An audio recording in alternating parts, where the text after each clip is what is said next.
I want to begin today with a truth that has been proven for centuries and yet is ignored by more people than you can imagine. You cannot break the laws of wealth. You can only break yourself against them. The laws are fixed. They are impartial. They don't bend for personality, intention, or even need. They respond only to action. The same way gravity pulls on every object regardless of who drops it, the laws of wealth pull toward those who align with them and push away from those who resist them. Here's the question I want you to wrestle with right now. Are you living by design or are you living by default? If I could watch your decisions for the past 90 days, how you've spent your time, your money, your energy, your attention, would I see a clear pattern that points toward building wealth and freedom? Or would I see scattered impulses, reacting to whatever felt urgent in the moment? Because here's what I know. The wealthy aren't necessarily smarter than the average person, and they're not always more talented. But they have committed themselves to living by certain rules that are not suggestions, not good ideas to be tried on weekends, but non-negotiable laws that direct every choice they make. Think of it like a map. Somewhere out there is a chest filled with treasure, the kind of life you've always imagined, where money is no longer a constant source of stress, where your work creates more options than obligations, where your days are spent in pursuit of purpose rather than in a race to pay bills. Now, the wealthy carry that map. They know where the markers are, where the terrain changes, and where the traps lie. But here's the twist. The map isn't hidden. It's available. It's been printed and handed out for generations. The difference is that most people never unfold it. They tuck it away in a drawer marked someday and hope that wandering will eventually take them to the same destination. But here's the harsh reality. Wandering doesn't lead to wealth. Wandering leads to circles. You walk and walk, yet find yourself in the same place year after year, only more tired and more frustrated. Meanwhile, those who take the time to open the map and follow it, step by step, rule by rule, begin to see results that seem almost unfair to the casual observer. That's when the excuses come. They just got lucky, or they must have started with advantages I don't have. No, they simply followed the map when others refused to. If you're ready, I'm inviting you today to unfold that map. Over the next few minutes, I will walk you through 10 rules, not theories, not motivational slogans, but rules the wealthy live by every single day. Rules that average people either ignore or abandon when it becomes inconvenient. And I promise you this, if you take them seriously, and if you have the courage to put them into practice, they will change the trajectory of your life in ways you cannot yet imagine. So here's the transition if you've been living by default, drifting wherever the current pulls you. Today is the day to set your sails. Because the current is not your friend. It will take you where it wants to go, not where you want to be. But the moment you start obeying the laws of wealth, you take back the wheel. You stop drifting and start navigating. And the destination is no longer a mystery, it's a matter of time. If you're ready to open the map, let's walk through the 10 rules the wealthy live by. Before we dive into the list itself, we need to pause and understand what we're really talking about when we say wealth rules. These are not casual tips you might hear in passing at a networking event. They're not the flavor of the month strategies being pushed in a magazine or on a trending podcast. These are laws, fundamental cause and effect principles that govern how wealth is created, maintained, and multiplied. They don't care about your opinion. They don't bend for excuses. They aren't swayed by trends, market cycles, or political shifts. They simply operate just as surely as the seasons turn, and they produce results for anyone willing to live in alignment with them. Now, here's the first big distinction. Wealthy people operate by principle, while average people operate by habit and emotion.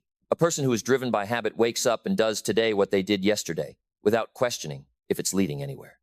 A person driven by emotion makes decisions based on how they feel in the moment, whether it's spending because they deserve it, avoiding a risk because they're afraid, or chasing a shiny new opportunity because it feels exciting.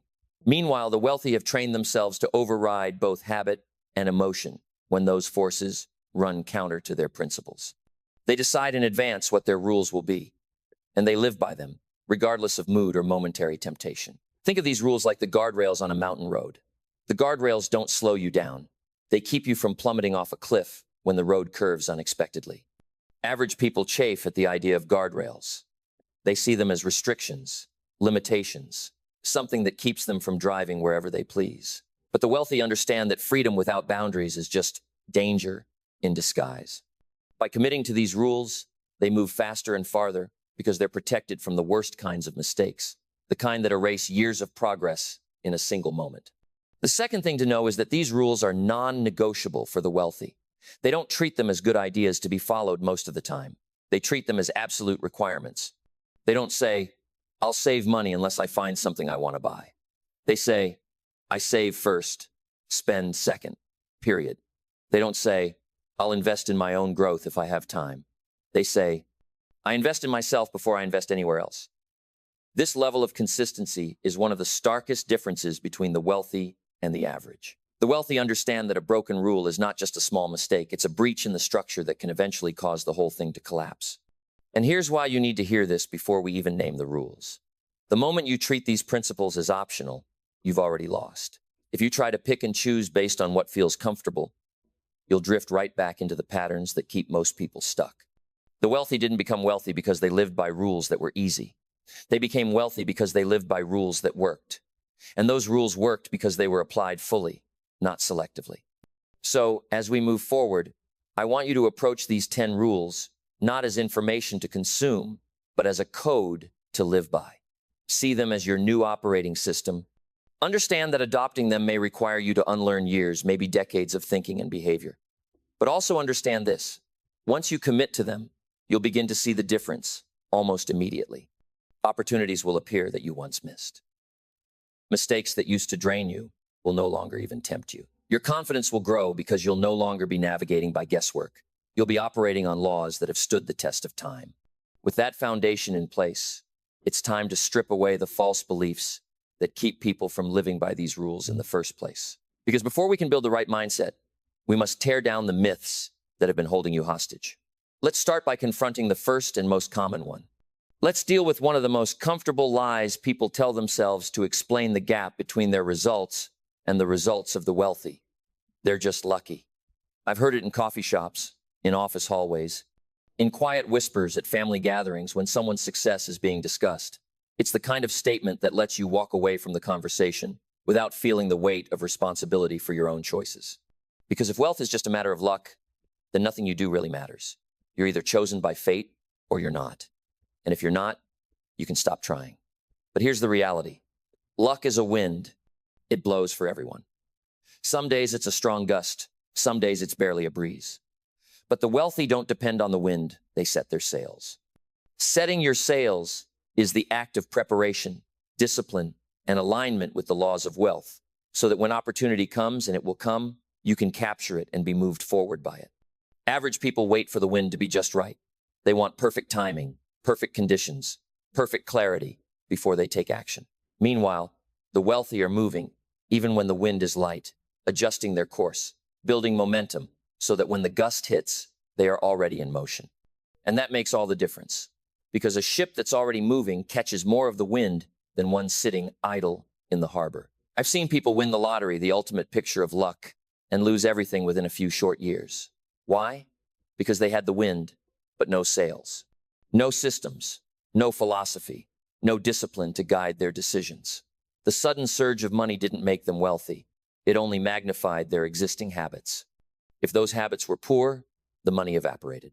On the other hand, I've watched people start with almost nothing, no inheritance, no powerful connections, and slowly, methodically build their sails.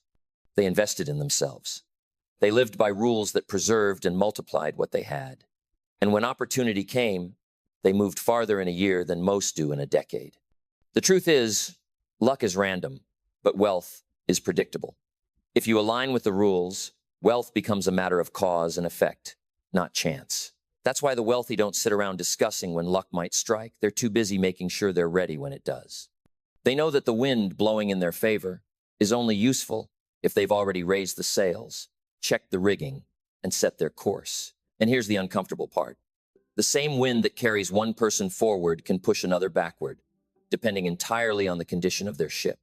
So the next time you're tempted to explain someone's success as luck, stop yourself and ask instead, what sails have they set that I have not? That's the question that can lead you to action. Because luck, as a wind, will touch everyone at some point. The difference is whether you're prepared to capture it or whether it will pass you by. leaving you standing on the dock wondering why the tide never seems to carry you anywhere. And with that myth dismantled, we can move on to the next dangerous idea, the belief that you can ignore the rules altogether and somehow wing it to wealth. That, my friend, is a recipe for cycles of gain and loss that will keep you stuck indefinitely. There's another belief that keeps people spinning their wheels year after year, and it's just as dangerous as the lucky myth, maybe even more so because it hides under the disguise of ambition and optimism. It's the idea that you can somehow ignore the laws of wealth, bypass the disciplines, and still land where you want to go. It's the belief that you can wing it, that talent, charm, hard work, or even a streak of good fortune will be enough to carry you. I've met countless people who've tried this approach, and it almost always ends the same way. Cycles of gain followed by cycles of loss. They make progress for a season, sometimes even impressive progress. But without the foundation of principles, their success is like building on sand. The first storm reveals just how little is holding it all together. Winging it feels exciting at first. It's fast, it's improvisational, it's driven by spur-of-the-moment decisions that make you feel free. But freedom without direction is just drift in disguise. You can be moving quickly and still be going nowhere. I've known salespeople who could close any deal and make huge commissions during a good quarter. But because they had no system for saving, no discipline for investing, and no rule for controlling lifestyle inflation, they were back to zero as soon as the market shifted. They had the talent to create income, but not the structure to keep it. The laws of wealth work much like the laws of physics. They apply whether you acknowledge them or not. You don't have to believe in gravity for it to pull you to the ground. You don't have to believe in the law of sowing and reaping for your harvest to reflect what you planted or failed to plant. The problem is that winging it often produces short-term wins that trick you into thinking you've found a shortcut. But shortcuts in wealth building are almost always detours in disguise. They take you away from the proven path, and sooner or later, you find yourself back where you started, only with less energy, more frustration, and often less confidence than before. The wealthy avoid this trap because they know that consistent rules create consistent results. They don't leave the important parts of their life to improvisation. They have predetermined ways of handling money, time, opportunities, and even setbacks. It doesn't mean they never adapt or innovate, far from it. It means their adaptation happens inside the boundaries of principles that protect their long-term vision. That's the part average people often miss. They confuse flexibility with the absence of rules, when in reality, the absence of rules is chaos, not flexibility. True flexibility comes from knowing the boundaries so well that you can maneuver within them without ever crossing into danger. So when you hear someone say they're just figuring it out as they go, understand that it's not a sign of boldness, it's a warning sign. It means there's no blueprint guiding their building process. And when you have no blueprint, the chances of ending up with the structure you actually want are close to zero. That's why the wealthy commit to their rules in advance and follow them, even when it's inconvenient. They understand that the discipline they practice today is the insurance policy for their tomorrow. If you've been winging it, it's time to be honest about where that's gotten you. Has it created stability? Has it produced growth that lasts? Has it freed you from anxiety about the future? Or has it kept you riding the same roller coaster, celebrating at the top and bracing for the drop over and over again? If the answer is the latter, then you already know the truth: winging it doesn't work. The good news is that you can step off that ride anytime you choose and start building on something solid. And that's exactly what we're going to do next, as we walk through the 10 specific rules. The wealthy live by rules you can adopt, starting today, to create stability, growth, and freedom that no storm can take away. If I could only give you one rule to transform your life and position you for lasting wealth, it would be this: work harder on yourself than you do on your job. Now, that may sound almost backwards in a world that constantly tells you to work harder on the tasks in front of you, to hustle longer, to fill every moment with output. But here's the truth: your job will pay you for the value you bring to it. And the only way to increase that value in a meaningful, lasting way is to improve the person bringing it. Your skills, your mindset, your resourcefulness, your discipline, your ability to solve problems and create opportunities. These are what determine your worth in the marketplace. Jobs may come and go. Businesses may rise and fall. But the person you become is an asset you carry everywhere. Think about it this way: you could work 20 extra hours a week at your current skill level and earn a little more. Or you could invest 20 hours a week into building new skills, new habits, and new ways of thinking. And in time, that will multiply your earning capacity exponentially. Working harder on yourself is sharpening the axe before chopping the wood. You can swing all day with a dull blade and make little progress, or you can stop, sharpen it, and get more done in a fraction of the time with less effort. Average people often miss this because they're trapped in the urgent. They're so focused on getting through today's to-do list that they never stop to think about how they could be doing the work better, faster, and at a higher level.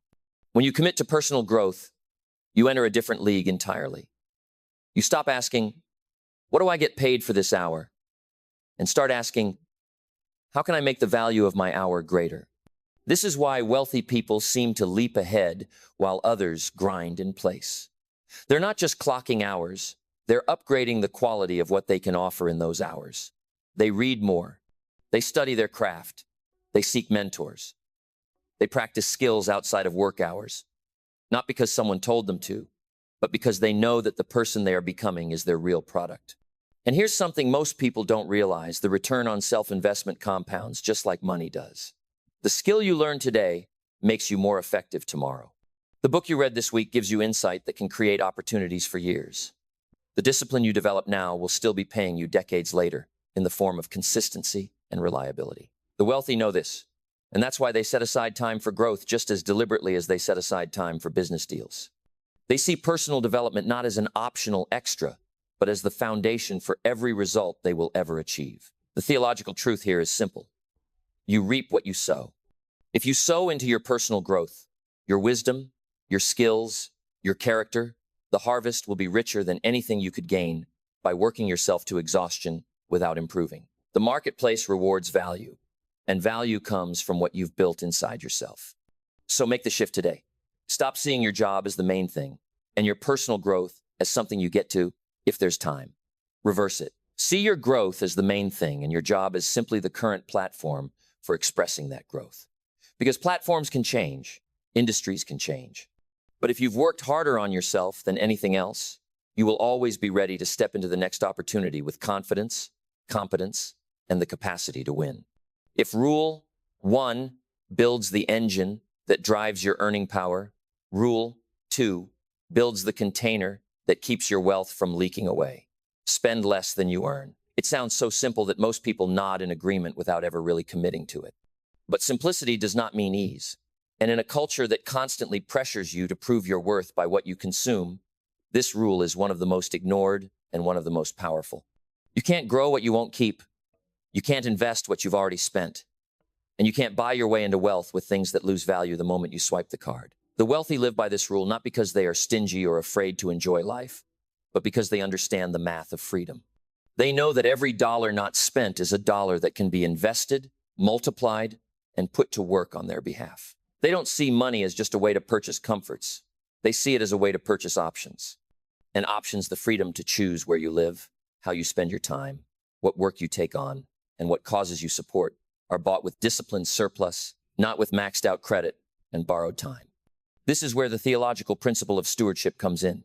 You are entrusted with resources, whether a little or a lot, and how you handle them determines whether you will be trusted with more. If you can't manage to live on less than you earn at 40 a year, you will not magically be able to do it at 400. In fact, lifestyle inflation will usually ensure that your expenses grow to meet and often exceed your income, unless you consciously put a barrier in place.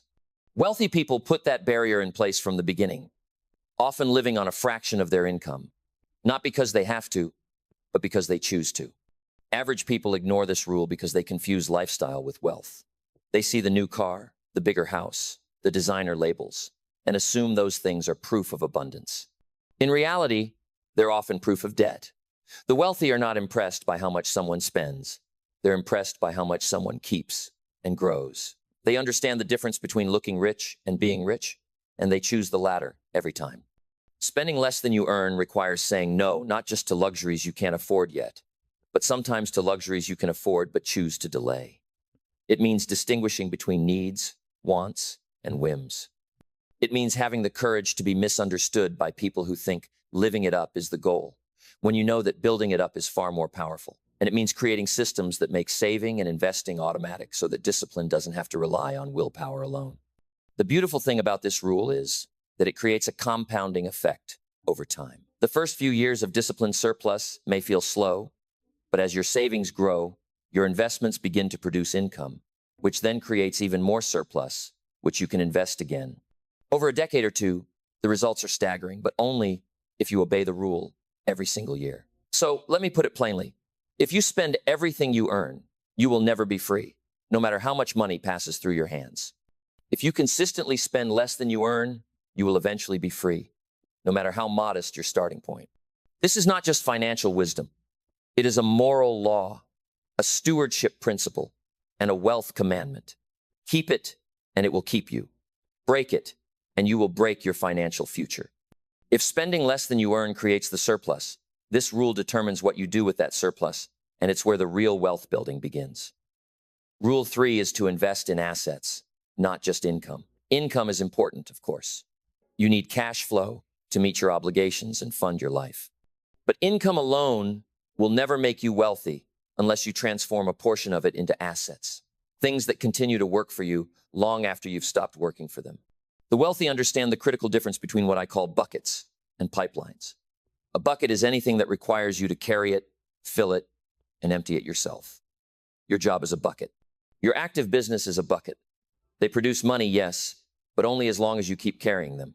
The moment you stop, the flow stops. Pipelines, on the other hand, carry resources to you, whether you're actively involved or not. Investments in real estate, dividend-paying stocks, intellectual property, businesses you own but don't operate. These are pipelines. They continue to flow, whether you're on the job or on vacation. Average people often miss this distinction. They think the path to wealth is simply earning more. So they chase promotions, overtime, or new gigs. And while their income might rise, so do their demands and expenses. They remain trapped in the cycle of carrying the bucket day after day, never pausing to ask, how can I build a system that carries itself? The wealthy, by contrast, take a portion of their earned income and direct it into assets that begin producing their own income. They're not just working for money, they're training their money to work for them. And here's the beautiful part. Assets multiply your time. When you have assets producing income, you are effectively cloning your efforts. While you're asleep, your pipeline is flowing. While you're working on something else, your pipeline is flowing. Over time, those flows can surpass your active income, giving you the freedom to choose whether you continue carrying the bucket at all. This is why the wealthy are disciplined in how they use their surplus. They don't let it sit idle in a low-yield account where inflation quietly eats it. They don't spend it all upgrading their lifestyle just because they can. They allocate it into assets strategically, knowing that each one is a brick in the structure of their freedom. They measure purchases not just by cost, but by return. A car might get them from point A to point B, but a rental property or a well-chosen stock position might get them from financial dependency to independence. The theological anchor here is the principle of sowing and reaping with multiplication. You don't just eat all the seed you've harvested. You plant some of it in a way that ensures future harvests. And the wealthy plant wisely, choosing fields, or in this case, assets that will yield for years, not just weeks. So here's the takeaway. Make it a non-negotiable rule that part of your income will always be converted into assets. Treat those assets as sacred, not to be rated for impulse purchases, but to be nurtured, protected, and expanded. Because the day will come when those assets will be the very thing that allows you to step away from the daily grind and still have your needs and wants met. That's when you know your pipelines are strong. And that's when you'll truly feel the difference between merely making a living and actually building wealth. If the first 3 rules are about building the financial and structural side of wealth, this rule is about protecting the environment in which that wealth is conceived, nurtured, and grown. Rule 4 is to guard your associations. And let me tell you, this one can change the entire trajectory of your life faster than almost any other, because the people you consistently allow into your inner circle are shaping you, whether you realize it or not. Their attitudes rub off on you. Their habits either elevate or erode your own. Their thinking subtly influences your decisions, your risk tolerance, your vision for the future, even your sense of what's possible. There is a reason for the timeless truth. You are the average of the 5 people you spend the most time with. Spend your days with people who are cynical, undisciplined, or content with mediocrity. And I don't care how ambitious you are, their gravity will slowly pull you down to their level. Spend your days with people who are ambitious, disciplined, and principled, and your own standards will naturally rise. You'll find yourself thinking bigger, expecting more from yourself, and refusing to settle for less than your potential. It's not magic, it's environment. The theological wisdom says it plainly: iron sharpens iron. Put two pieces of iron together, and each becomes sharper through the friction. But put a piece of iron next to a block of wood, and the wood will wear down long before the iron gains any edge. The wealthy understand this. They are intentional about seeking out people who challenge them, inspire them, and stretch them beyond their current limitations. They place themselves in rooms where the conversation is about ideas, investments, strategies, and purpose, not about complaints, gossip, or excuses. Guarding your associations doesn't mean cutting everyone out of your life who isn't a billionaire. It means being clear about who gets the most access to your mind, your time, and your energy. You can love people without letting them shape you. You can care for someone without letting their habits dictate your own. And you can still have acquaintances and casual friendships that aren't high value in the wealth sense. But when it comes to your core group, the ones you listen to and lean on, you must be ruthless in your selection. Average people ignore this rule because they underestimate just how powerful influence is over time. They think they can stay strong in a weak environment. But over the months and years, the environment wins. It always wins. It's why a single negative, risk-averse voice in your life can plant seeds of doubt that sprout into missed opportunities. It's why spending too much time around those who lack ambition can make your own ambition feel excessive or foolish. The wealthy protect themselves from this erosion by being proactive. They seek mentors. They network intentionally. They join groups, masterminds, and communities where the collective energy is forward-moving. They avoid toxic alliances, even when those alliances might be comfortable or familiar, because they understand that comfort can be a trap. They keep the people who challenge them close, even if those challenges are uncomfortable, because they know that friction sharpens the blade. So take an honest look at your circle. Ask yourself, do the people I spend the most time with push me to be better, or do they pull me towards settling? Your answer to that question may explain more about your current results than anything else. And if you don't like the answer, remember this: you have the power to change it. You can choose a new circle. You can position yourself in environments that pull you upward. And if you do, you'll find that the other 9 rules in this list become easier to follow, because you'll be surrounded by people who live them every day. If money is the currency of the marketplace, time is the currency of life. And unlike money, once time is spent, it can never be earned back. Rule now 5 is to master your time, because no matter how much wealth you accumulate, if you lose control of your time, you lose control of your life. This is a rule the wealthy live by with relentless commitment, and it's one the average person often ignores, not because they don't value time, but because they treat it casually, as though there's always more of it coming. The truth is, time is constantly leaking away, grain by grain, like sand through an hourglass. Every meeting you agree to that serves no purpose. Every hour you spend reacting to someone else's agenda instead of advancing your own. Every day you allow to pass without intentional progress. All of it is time you will never see again. The wealthy understand this deeply. That's why they guard their calendars as fiercely as they guard their bank accounts. They know that protecting their time means protecting the capacity to think, to create, to strategize, and to enjoy the fruits of their labor. Average people often confuse being busy with being productive.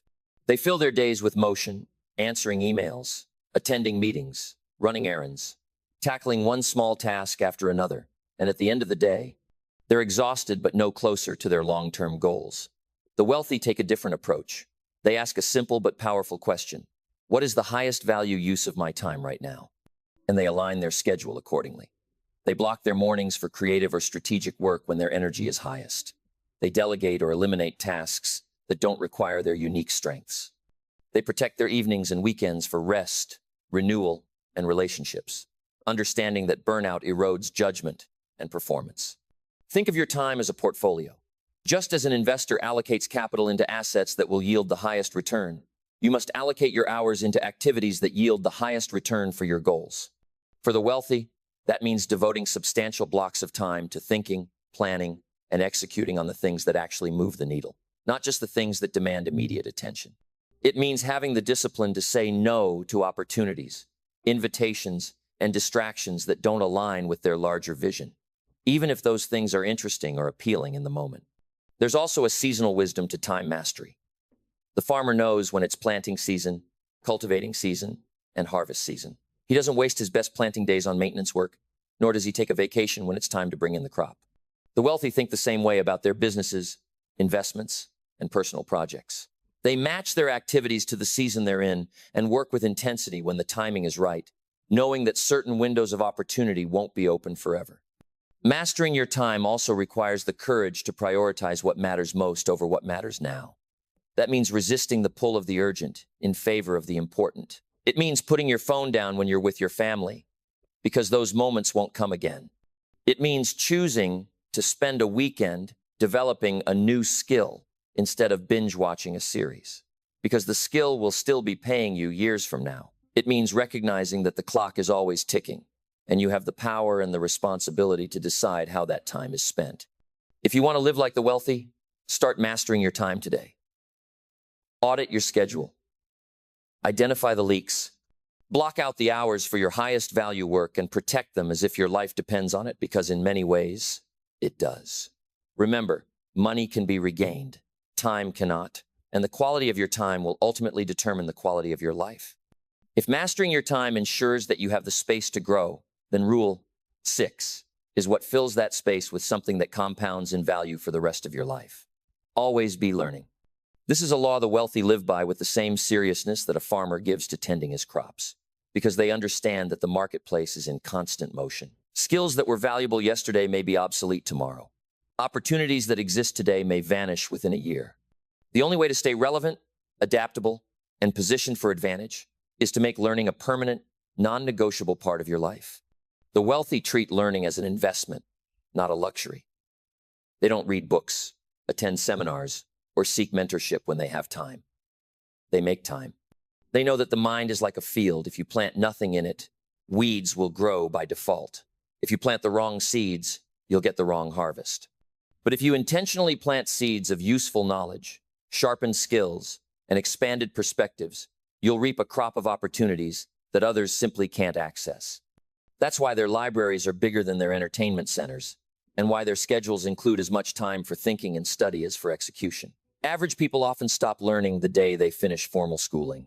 They believe that their education is complete, that their diploma is the ticket to success, and that experience alone will carry them the rest of the way. But experience without new input is just repetition, doing the same things over and over, even if the world around you is changing. The wealthy reject that trap. They seek out new information relentlessly, but not just for the sake of novelty.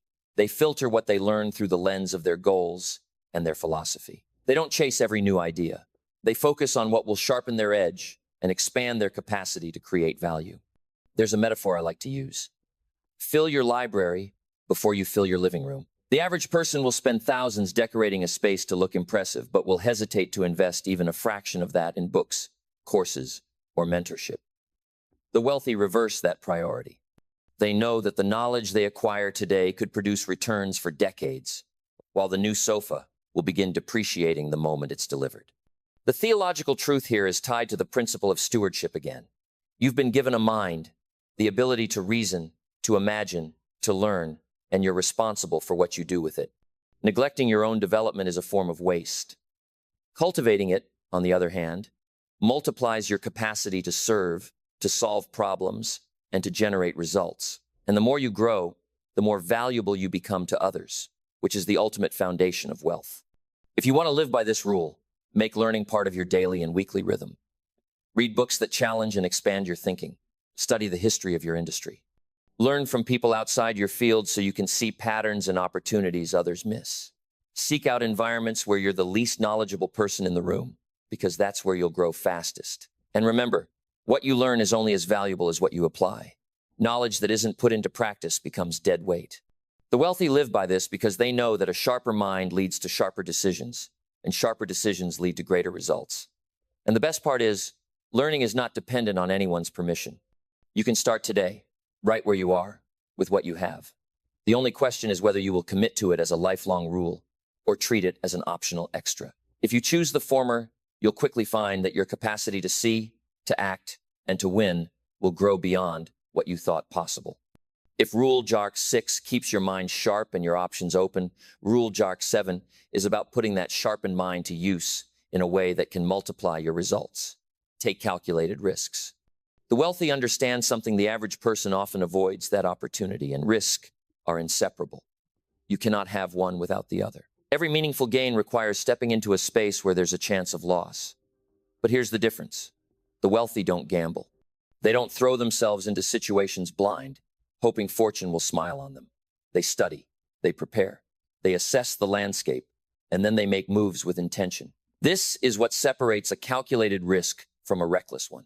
Think of it like planting seeds in multiple fields. A farmer who plants in only one field is at the mercy of that field's conditions. If a storm wipes it out, his entire harvest is gone. But a farmer who plants in several fields and who studies the soil, the seasons, and the weather patterns before planting increases the likelihood that at least some of his crops will thrive.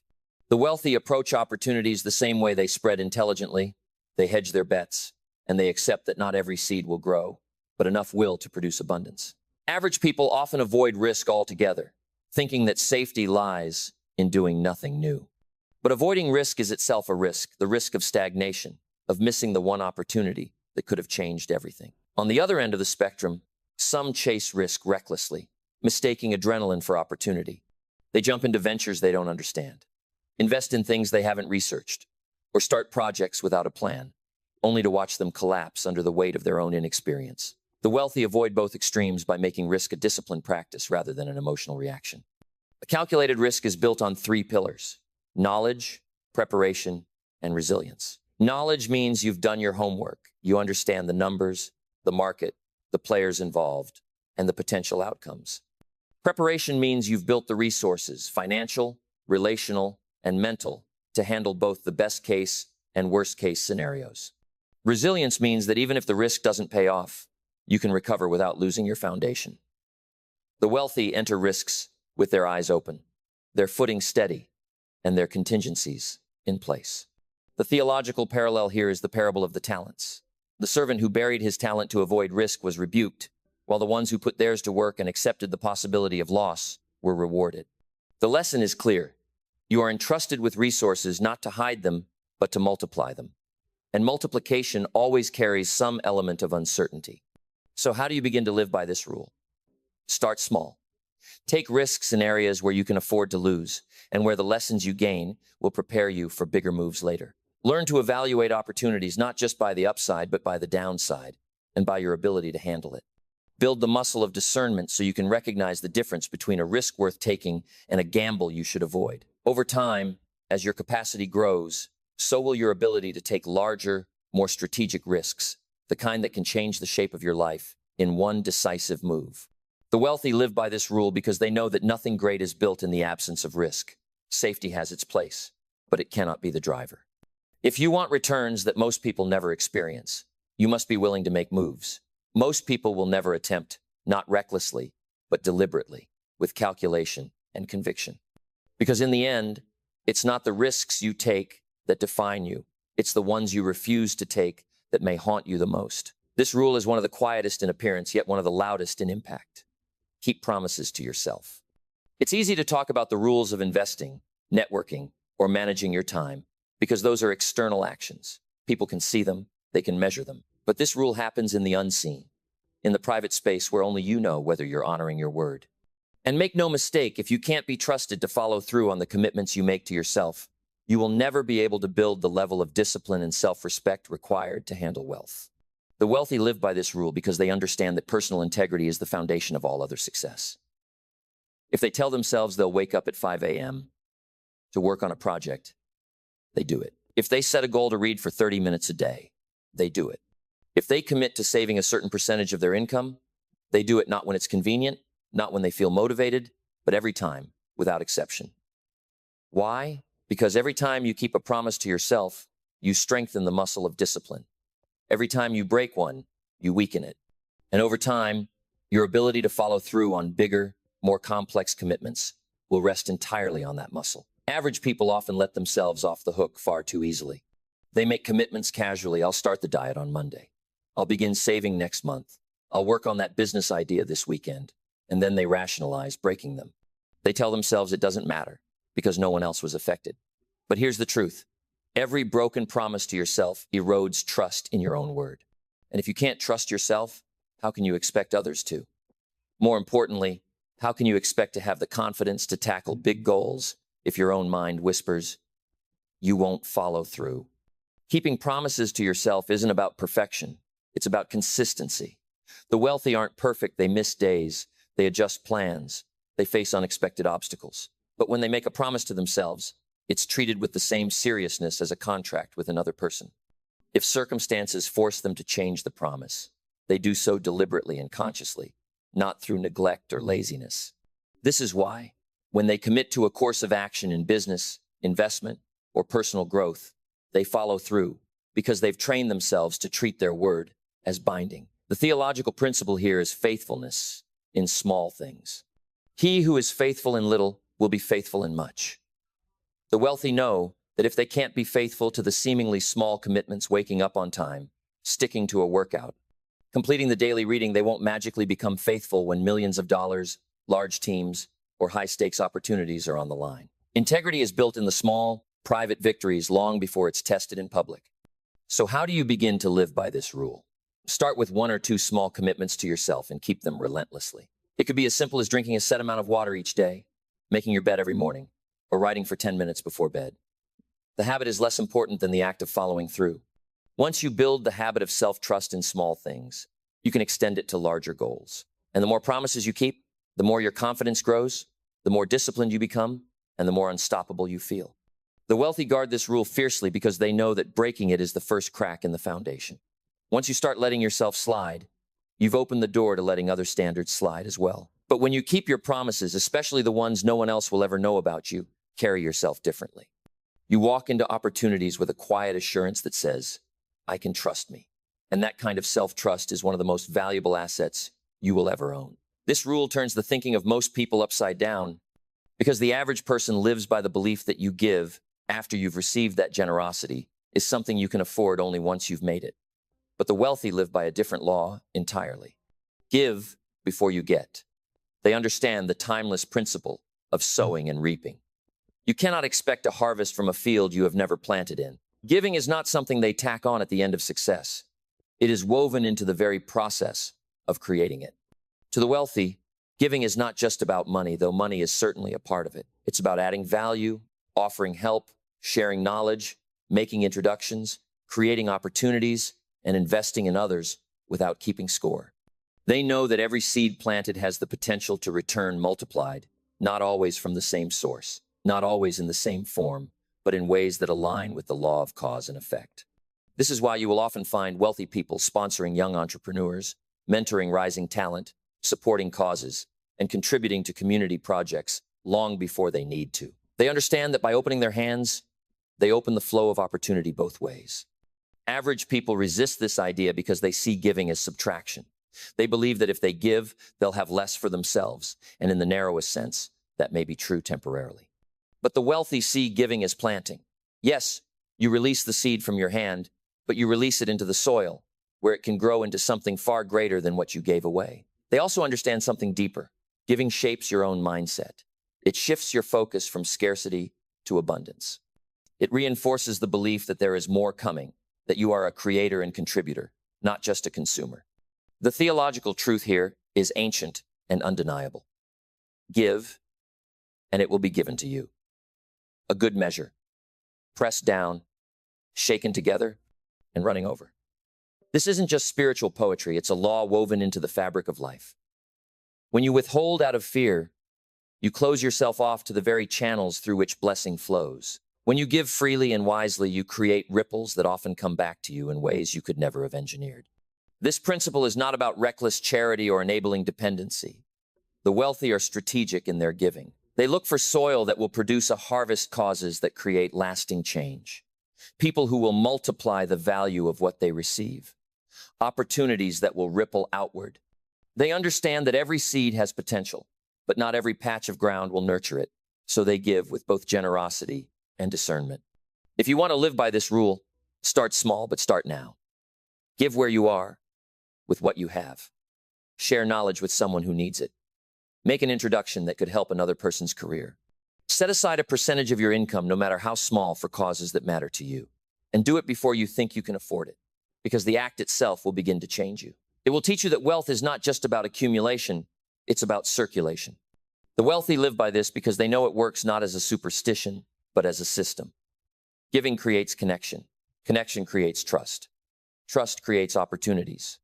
And opportunities, when acted on, create wealth. But the first move is always yours, and it's almost always made before the return is visible. That's why this rule sits so high in the code of the wealthy.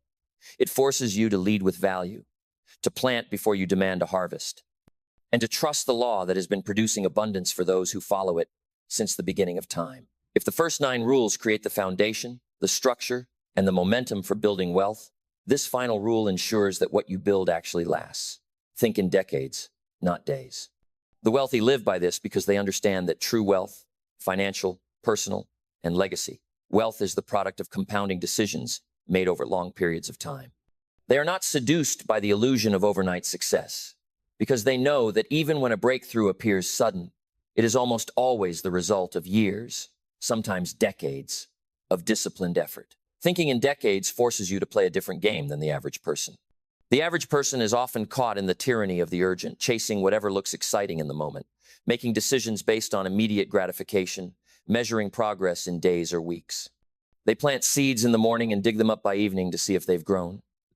The wealthy, by contrast, plant orchards. They understand that the seed they put in the ground today may not bear fruit for years, but when it does, it will feed generations. They have the patience to water, to wait, and to work the soil through the seasons because they trust the process. This long-term vision changes the way they handle everything: investments, relationships, skills, health, even their reputation. They make financial decisions based on where they want to be 20 years from now, not just on the next quarterly statement. They build relationships they intend to keep for decades, knowing that trust and influence grow more valuable over time. They invest in skills that may not pay off immediately but will make them irreplaceable in the future. And they guard their health because they want to be around long enough to enjoy the fruits of their labor. The theological principle here is sowing with the expectation of a future harvest. Scripture speaks often about the seasons, a time to plant, a time to reap, and warns against growing weary in well-doing. For in due season, you will reap if you do not faint. Thinking in decades is the modern expression of that wisdom. It's the discipline of aligning today's actions with tomorrow's vision, even when the results are not yet visible. Average people resist this rule because patience is uncomfortable. They want the fruit now, the results now, the recognition now. And when it doesn't come quickly, they abandon the plan, move on to something else, and repeat the cycle, never staying with anything long enough for it to mature. The wealthy avoid this trap by making peace with the slow pace of greatness. They trust that the work they do today will still be paying them financially, emotionally, and spiritually, long after the initial excitement has faded. If you want to live by this rule, start asking yourself questions that stretch your timeline. Instead of, what can I do to make more money this month? Ask, what can I do to create more freedom 10 years from now? Instead of, how do I win this deal?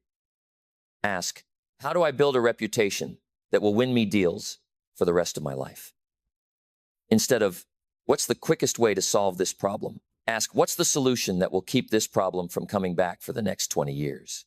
The wealthy live in the tension of acting urgently while thinking patiently.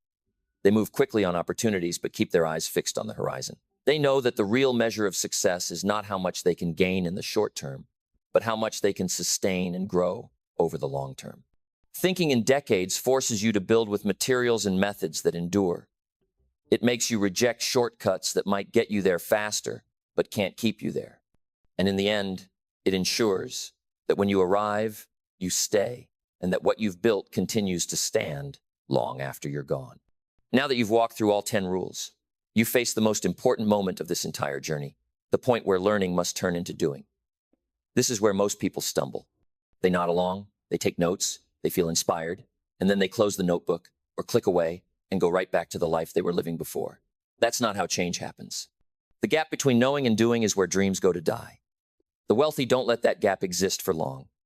They take an idea, decide how they will act on it, and then move immediately. That's why this final step before the close is not about reviewing the rules one more time. It's about committing to one of them today. You don't need to overhaul your entire life in the next 24 hours. In fact, trying to do too much at once is one of the surest ways to fail. What you do need is a decisive first move. Maybe for you, it's setting up an automatic transfer to savings so you finally obey. Rule 2. Spend less than you earn. Maybe it's committing to reading for 30 minutes a day so you live out Rule 6. Always be learning. Maybe it's identifying one toxic influence in your life and taking the first step to limit their impact in line with Rule 4. Guard your associations. The scale of the action is far less important than the fact that it's real, measurable, and done now, not someday. The theological truth here echoes a line you've heard before. Faith without works is dead. Believing these rules will work for you is not enough. Agreeing with them is not enough. Even understanding them perfectly is not enough. They only begin to change your life when you put them into motion. And the longer you wait, the more your current habits will pull you back into the patterns you've just spent the last hour trying to escape. So I challenge you to choose. Before the sun goes down today, select one of the 10 rules and put it into practice in a way that leaves a visible mark. Write it down. Tell someone you trust. Make it public if you have to, not for applause, but for accountability. Because when you take that first step, you create a shift in your identity. You stop being a passive listener and become an active builder. That shift, more than any single result, is what sets the wealthy apart from the average. The wealthy live by this call to practice every time they encounter a new truth. They act, even if the first action is small. They understand that the blueprint is worthless unless construction begins. And once that first brick is laid, the second comes easier, and then the third, until momentum takes over. The only way to start that process is to act today, before the energy of this moment fades. Because the rules you've just learned are not theories to be admired. They are tools to be used. And tools only work in the hands of the one who picks them up. We have walked through the 10 rules the wealthy live by, stripped away the myths that keep average people from adopting them, and brought you face to face with the reality that these are not mysteries locked away in some hidden vault. They are laws, plain and simple, and they are available to anyone with the courage to obey them. Now we arrive at the close, and I want to leave you with a charge, not a suggestion, not an idea to consider, but a personal command for how you will walk out of this moment. Because here's the truth. Your life from this day forward will either prove these rules or prove their absence. There is no middle ground. The wealthy live in alignment with these principles not because it's convenient, but because it's necessary. They understand that the results they enjoy today were purchased years ago through consistent application of the very rules you've just learned. They didn't wait until they felt ready. They didn't look for easier versions of the rules. They didn't treat them as optional. They made them their operating system, their code. And because of that, they built lives that don't just look good on the surface. They stand strong through storms, through setbacks, through the passing of time. So I'm asking you to see yourself differently from this moment on. Not as someone trying to get ahead, not as someone chasing the next opportunity, but as someone who is committed to living by a proven code. Picture yourself holding a key ring with 10 keys, each one representing one of these rules. They unlock doors in your finances, your time, your relationships, your opportunities. But they only work if you use them. If they stay in your pocket, nothing changes. If you take them out and turn them in the lock, whole new rooms of your life open up. The theological thread running through all of this is stewardship. You have been given time, resources, relationships, skills, and opportunities. The question is, what will you do with them? Will you bury them out of fear, or will you multiply them with wisdom and courage? The rules are here to ensure you choose the latter. And if you do, your life will begin to bear the unmistakable marks of wealth, not just in money, but in influence, in freedom, and in the legacy you leave behind. From this day forward, refuse to live casually. Adopt these 10 rules as your personal standard. Review them until they become second nature. Measure your decisions against them. Let them guide your actions, shape your habits, and filter your associations. Because if you do, the gap between you and the life you want will shrink with each passing year, until one day you wake up and realize you are no longer chasing wealth, you are living it. Now, the decision is in your hands. The rules are in front of you. The tools are ready. The only thing left is the choice to build. Make it today, and make it without hesitation. Because the sooner you begin, the sooner you will see the life you were meant to live unfold before you.